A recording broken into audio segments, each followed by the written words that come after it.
Let's begin by getting comfortable, wherever you are. Let your body settle now. Let your shoulders fall just a little bit deeper into rest. And take a slow breath in ... and out ... Feel the way the air moves gently through your nose. And out again ... like the tide, slowly pulling back from the shore. There's no place you need to be right now. No tasks, no thinking. Only this soft moment, where story and silence become one. Let the bed beneath you feel heavier, like warm earth beneath soft grass. Let the hush of this space surround you like the petals of a sleeping flower. You may hear faint sounds in your space. Let them come and go like leaves in the wind. Not important, not needing anything from you. Just you ... breathing slow and listening, because now we begin. Our story tonight sets its hands upon time itself.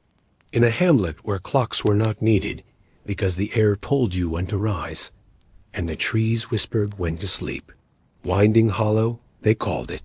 A little village tucked in the hills of the old kingdom, wrapped in ivy, and always 2 steps slower than the rest of the world. Here, the stones of the streets were warm in the day, and cool to the touch by night. Children played among fog-draped hedgerows, and the crows perched like ink drops on mossy rooftops. But one house, on the edge of the square, ticked ... to see KED ... in a way no other house did. Inside that house, an old man worked by candlelight. He was the clockmaker. No one quite remembered when he had arrived, only that he had always been there, with hands that moved slow but sure, and a voice like the low purring of a cat near sleep. His name was Master Wendell, and some said he knew the secrets of time itself. But he never spoke of such things. Instead, he carved tiny gears no larger than rose thorns. He wound brass springs with the patience of snowfall. And when he worked, the only sounds were the hush of wind through the shutters, the sigh of the wood in the walls, and the soft, steady click of something ancient being born. They say he was building a new kind of timekeeper, not like the sundials in the gardens ... or the bells rung by monks across the valley, but something with a heart of iron and a breath that never paused. He called it an escapement. Few in the village understood what that meant, but somehow the word itself felt ... comforting, like the hush of a feather landing on snow. It was said that Master Wendell's clocks never chimed harshly. No shrill bells, no clanging gongs, just soft, layered sounds, like dew collecting in a silver bowl, or the distant song of church bells heard through snowfall. The children of Winding Hollow loved to press their noses to his fogged windows. Inside, they could just make out the silhouette of Wendell, head bent over a velvet cloth, tweezers in hand, adjusting something impossibly small. Tick ... click ... SNICK ... The rhythm of his work was hypnotic. And oh, the clocks on the walls. They didn't match, but that was never the point. Each one moved in its own way, one in time with the flutter of a butterfly's wings, another that ticked only when the wind outside blew from the east. There was even one that ran backwards, slowly, as if unwinding memories instead of marking hours. But on one particular evening, a velvet blue night, with stars caught like pearls in the sky, Wendell sat not at his usual bench, but at the old oak table near the fireplace. The fire crackled low, its glow dancing across cogs, pendulums, and little screws that lay scattered like breadcrumbs. Outside, a soft breeze moved through the elm trees, sending whispers across the cobblestones. On the table lay a curious piece of work, a small wooden frame, housing a delicate assembly of brass arms and silver wheels. Its center pulsed gently, as though breathing. This was it, the escapement. The villagers didn't know it, but this piece, this tiny invention, was the first of its kind. A mechanism that would allow time to be measured evenly, precisely. Not by sun or stars, but by the steady release of energy. Tick by tick, dot, dot, dot, second by second. Like the heartbeat of the world. Wendell leaned in close. His breath misted in the cool air, and the candlelight shimmered in his eyes. He spoke softly to the mechanism, as if it could hear. "There now," he whispered. "No rush. The world is already in such a hurry. Let's take our time." And then click. A soft, decisive sound. The escapement moved. Once, then again. Tick, dot, dot, dot, tick, dot, dot. He sat back, smiling to no one at all. Because for him, this wasn't about invention, or legacy, or even genius. It was about balance, stillness, about offering the world something that moved forward, dot, dot, dot, dot, gently. Outside, the moon had risen over Winding Hollow. It poured soft silver light across the rooftops, where chimney smoke curled like ribbons, and cats stretched lazily along sun-warmed shingles. The town was settling, sighing, slipping slowly into slumber. And still Wendell sat, watching the gentle motion of the escapement. Tick, dot, dot. Tick, dot, dot. Tick, dot, dot, dot. It was hypnotic. Not hurried, not mechanical in the cold way. It moved like breath, like thought, like a lullaby only time could sing. Somewhere down the lane, a window closed. A mother blew out her lamp. A child turned over in bed, dreaming of distant chimes and golden deers. All of Winding Hollow, wrapped in velvet stillness. And inside the clockmaker's shop, time had begun to hum. Not loudly, but with a soft, secret kind of joy. The kind of joy found in things made carefully, lovingly, slowly. Wendell stood, his joints crackling just a little. He was old, yes, but in a way that made him timeless. Like an ancient tree, or the hush before snowfall. He carried the escapement to the tall case clock in the corner, an unfinished beauty, its wooden body hand-carved with spirals, its face still blank, like an unread letter. He slid the panel open, placed the tiny mechanism within, and closed it again with a satisfying click. And suddenly, the whole room changed. It wasn't louder, no, never. But it felt dot, dot, fuller, as though something had joined them. A presence made of rhythm. A companion made of time. The tall case clock ticked, softly, steadily. Wendell smiled. His work was not finished. No true craft ever is. But something essential had been born tonight. A new kind of time. One that didn't race, or demand, or count down the hours to worry. But one that soothed, that breathed. One that remembered to be still. He made his way to the window, looked out onto the square. The lanterns were all dim now, glowing like golden fireflies in the mist. Even the wind had softened, as though it, too, was listening. Wendell rested his hand on the windowsill, closed his eyes, and let the ticking carry him, like a boat on a still lake, carried not toward tomorrow, but deeper into now. The next morning, soft fog lay like a blanket over the village. It curled around stone chimneys and clung to ivy-covered doors. And high above the village square, a new sound rang out, quiet, measured, like the first whisper of daybreak. Tick, dot, dot, dot, tock, dot, dot, dot, dot, dot, dot, a bell. Not harsh, not jarring, but gentle, dot, almost shy. A low chime that felt like it had waited centuries to be heard. The villagers noticed it at once. Those who were stirring tea, or lacing boots, or wiping dew from wooden shutters, they paused, heads tilting slightly toward the sound. It wasn't loud, but it was clear. And more importantly, it was kind. "Was that the Abbey bell?" murmured old Thomas the baker. "No," said Myra the herb wife, her voice hushed with wonder. "That one came from the clockmaker's shop."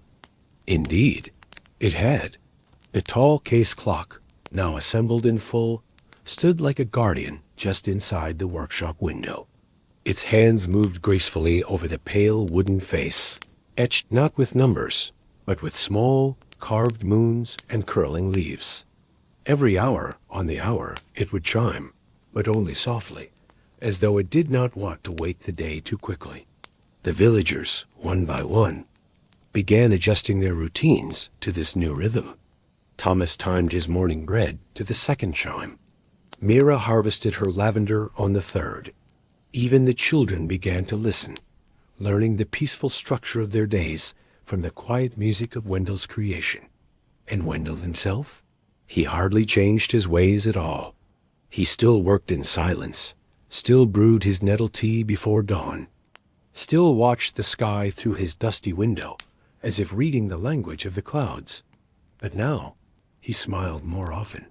The escapement, his quiet invention, had become a gift to the village, not because it told them what to do, but because it reminded them how to slow down, to notice, to be. And so the days slipped by. The seasons turned gently. The clock ticked on, never racing, never halting. A companion through wind and rain, through blooming and frost. And as the years drifted past, many began to forget that Winding Hollow had ever lived without it. It was as though the ticking had always been there, as natural as the rustle of trees, as familiar as the sigh of sleep. It was on the eve of the wintering moon, that gentle festival in Winding Hollow when lanterns were lit with beeswax and hope, that something curious happened. Wendell, who rarely left his workshop, was seen walking slowly through the village square, his long coat dusted with sawdust, his hands tucked inside warm woolen gloves. He carried something wrapped in linen, no bigger than a loaf of bread, and though he moved with care, there was a certain lightness to his steps, as though the very earth hummed beneath him. The townsfolk noticed, of course. Wendell was beloved, but mysterious. A fixture like the old elm in the square, or the stone well whose water never ran dry. When he arrived at the abbey, its tall windows glowing with candlelight, he paused beneath the bell tower. The monks greeted him with soft smiles, nodding in silent reverence. There he unwrapped his bundle, revealing a smaller version of the escapement, delicate as lace, tucked into a polished box of ash wood and brass. He had made a gift, not for the village this time, but for the sacred space where time was marked by prayer, by ritual, by light and shadow moving across stone floors. The monks accepted it wordlessly, as though they had always known he would come. From that night forward, the abbey no longer rang its bell by hand.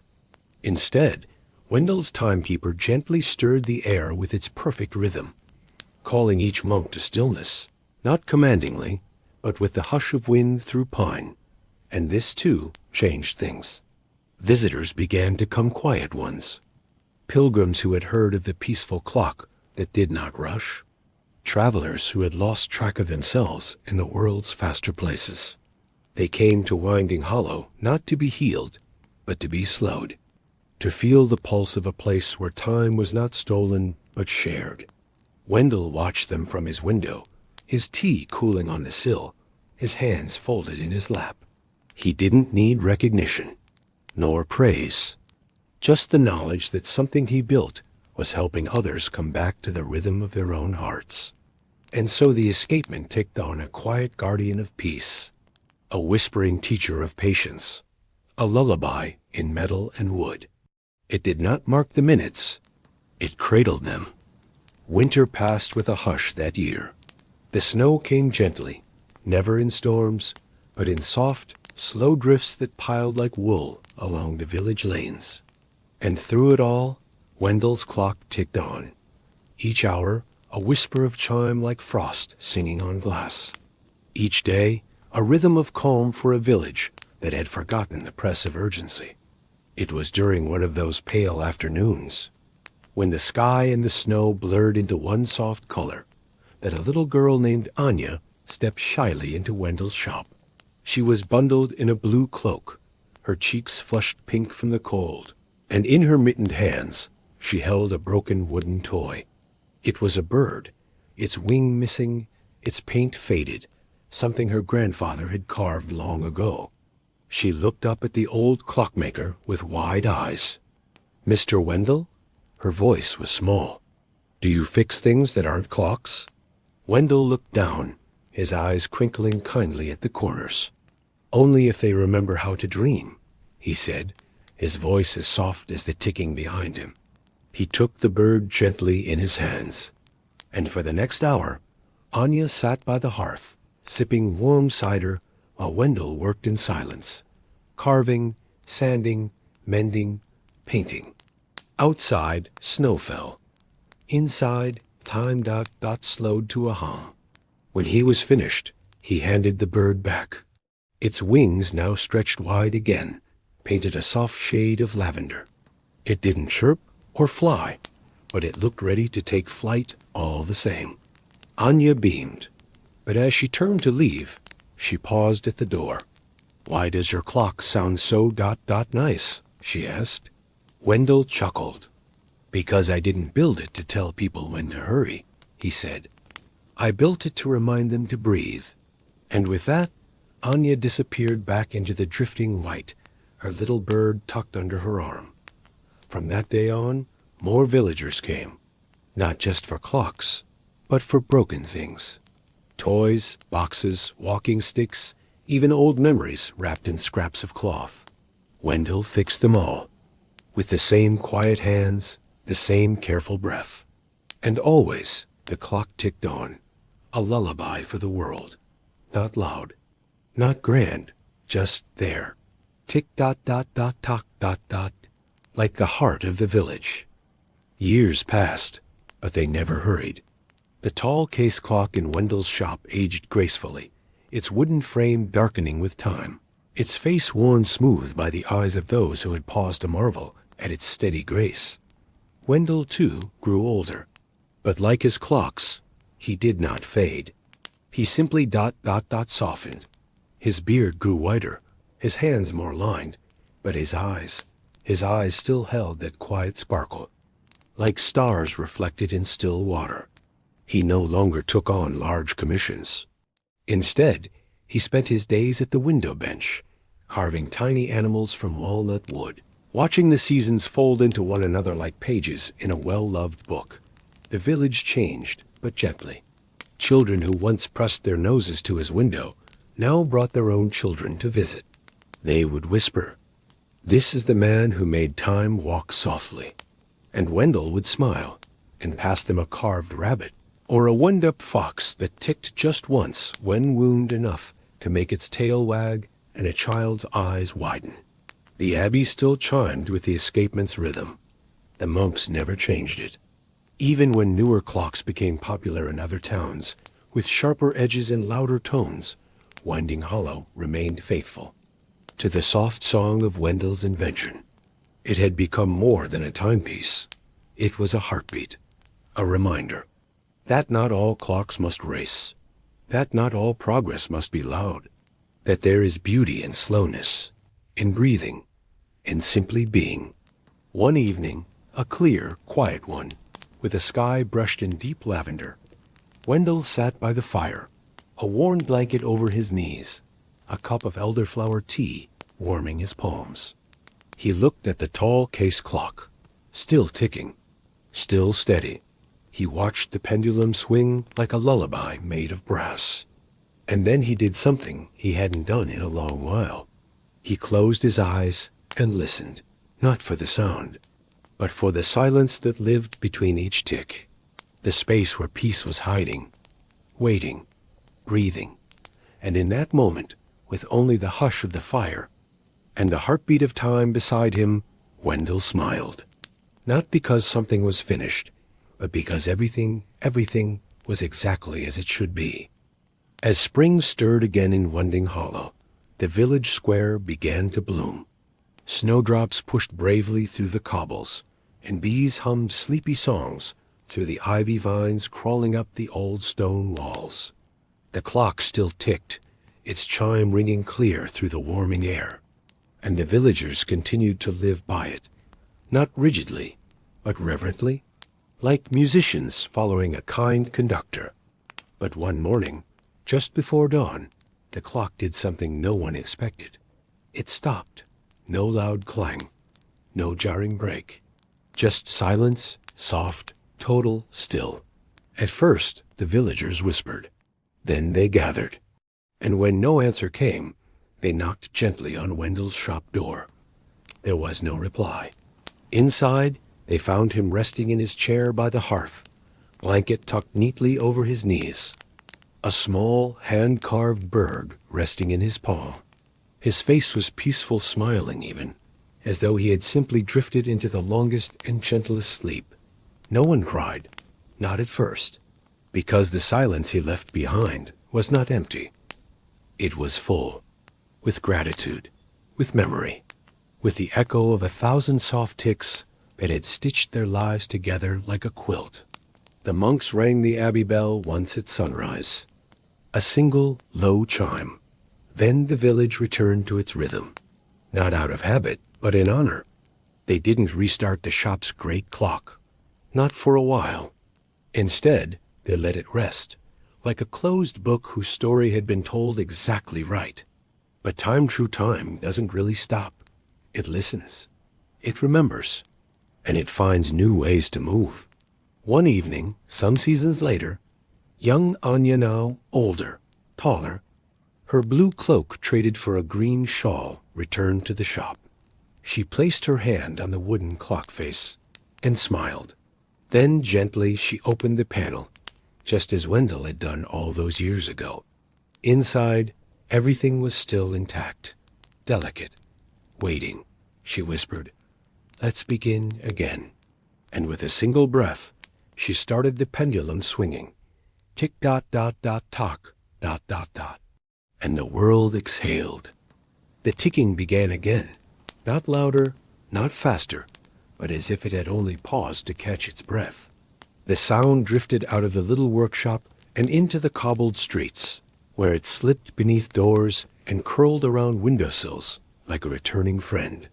And the village, which had waited, listening to the quiet, welcomed it back with a stillness that felt like song. Anya didn't call herself the new clockmaker. She simply continued the work.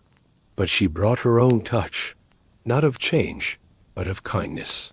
She carved not only animals and birds, but stars and shells and tiny roses that unfolded from within the gears. Children now gathered at her feet, just as she once had sat at Wendell's hearth. Why does the clock tick like that? One would ask. Because time likes to whisper, she'd say, with a smile tucked in her voice. And at night, when the winds blew softly through the hills, Anya would light a single beeswax candle, set her tools aside, and simply listen. The pendulum dot dot dot the chime, the breath of the village resting peacefully around her. And sometimes, only sometimes, she thought she could hear another sound beneath it all. A chuckle, a whisper, a voice like old wood and warmth saying, "Well done, little bird." Because though Wendell was gone, he was never far. He was in the rhythm of the escapement, in the warm tick of time, in the smile that crept across someone's lips when they stopped rushing and remembered how to simply be. The clock did not measure hours anymore.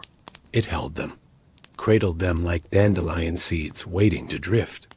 The abbey bell still sang, and the square still bloomed, and time still walked slowly through the heart of Winding Hollow. Not counting, not commanding, just ticking gently, like a story being whispered by candlelight. And in that quiet, between tick and talk, there was peace. In time, people began to say the clock did more than tell the hour. They said it soothed the sick, that its ticking could calm a frightened child, that when a villager was grieving, sitting by the tall case clock brought comfort more surely than any words. Some called it magic, but those who had truly listened, truly felt the hush it brought, knew better. It wasn't magic. It was memory. Each click of the gear, each swing of the pendulum, carried the quiet hands of a man who built time not to keep people running dot dot dot, but to give them rest. And so, when travelers passed through Winding Hollow, When they stopped to admire the ivy-covered abbey or sip cider by the fire-lit inn, someone would always whisper, "Have you heard the clock?" And if they listened, truly listened, they would feel something shift. A weight they hadn't noticed would quietly lift. A breath they didn't know they'd been holding would ease. They'd sleep deeper that night, and they'd wake with the sense that time had not taken from them, but held them gently as they dreamed. Anya never sought attention. She kept her window open, her candle lit. Her hands grew strong and careful, just like Wendell's had been. Sometimes she added new pieces to the clock, not to improve it, but to keep it alive, to remind it gently that the world was still listening. And every so often, on the eve of the wintering moon, the villagers would gather in the square. They would carry lanterns down the hill to Wendell's resting place beneath the tall birch tree. They never spoke much, not at those gatherings. They simply stood and let the silence ring like a bell, together. Then they'd return to their homes, where the ticking met them at the door like a warm embrace. And so the story continued, not in great books or grand monuments, but in the breath between each moment, the soft, sacred space where rest is born. You may find it too now, as you drift. The world still moves, but not all clocks chase you. Some wait, some breathe, some remember the lullaby that lives in each slow second. You are safe, you are held, and somewhere far off, in a quiet cobbled village, lit by lanterns and time, a gentle clock ticks on, just for you. Tick dot dot dot dot dot. Good night.